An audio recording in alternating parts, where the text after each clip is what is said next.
3 straight weeks of losses on the Nigerian stock market. The CBN just shut down 46 banks in a single move. And there is an oil price number floating around right now that, if it becomes reality, will change Nigeria's finances in a very serious way. But here is what most people missed this week. The naira actually got stronger.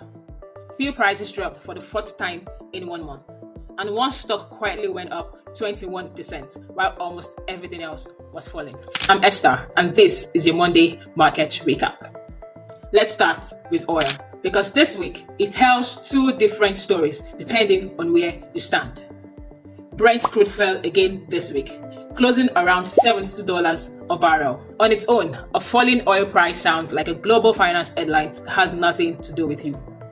But here is why it matters. Nigeria's entire 2026 budget was built around oil at $64.85 a barrel. Right now, we are above the number, so the government is okay.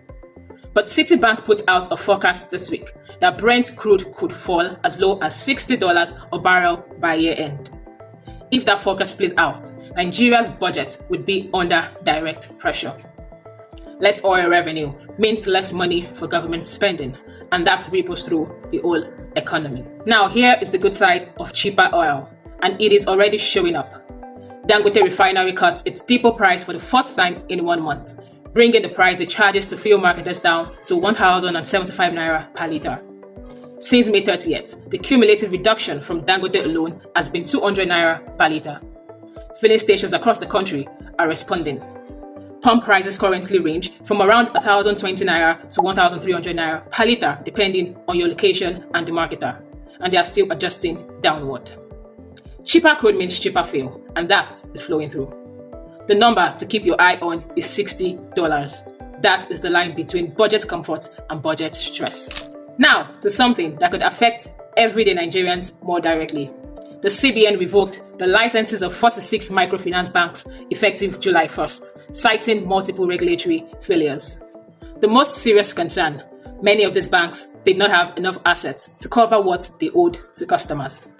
In plain terms, if everyone had walked in to withdraw their money at once, these banks could not have paid. The CBN published the full list. If you have money sitting in a microfinance bank, this is your reminder to check that yours is still licensed and financially sound. Your money should be working for you and not sitting at risk. On to the stock market. The all share index fell 1.21% this week.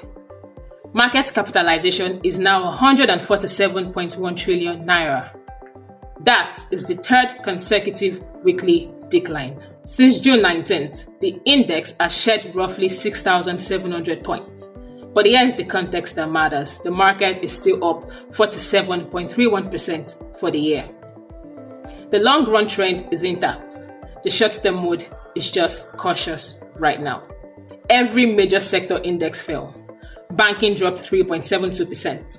Oil and gas fell 4.34%.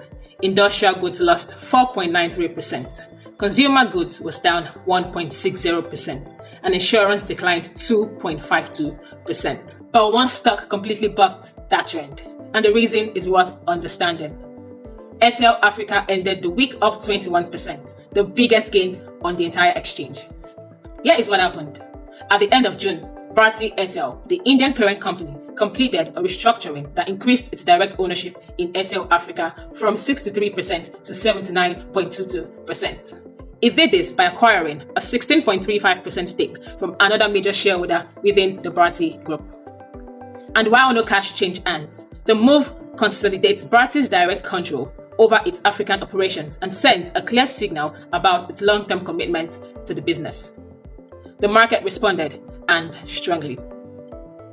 And finally, the naira, which had a quietly encouraging week. The naira closed at 1,370.19 to the dollar at the official window. At the parallel market, the rate was 1,405 naira, putting the spread between the two windows at 34.81 naira. Nigeria's external reserves also hit a 17-year high, reaching $51.46 billion as of June 30th. That reserve cushion is what gives the CBN the firepower to steady the naira when pressure builds. A stronger reserve position is a good sign for anyone holding naira assets. So here is where things stand. The market is pulling back, but the year is still strongly positive. The naira is finding its footing. Fuel costs are falling. Regulators are cleaning up the financial sector. And that $60 oil forecast is the one story that could change the entire tone of the second half of this year if it happens. Tell me in the comments, which of these stories matters most to you this week? The oil price risk, the microfinance bank shutdowns, or something else entirely? I would love to know what you're watching. I'm Esther, and I'll see you next Monday.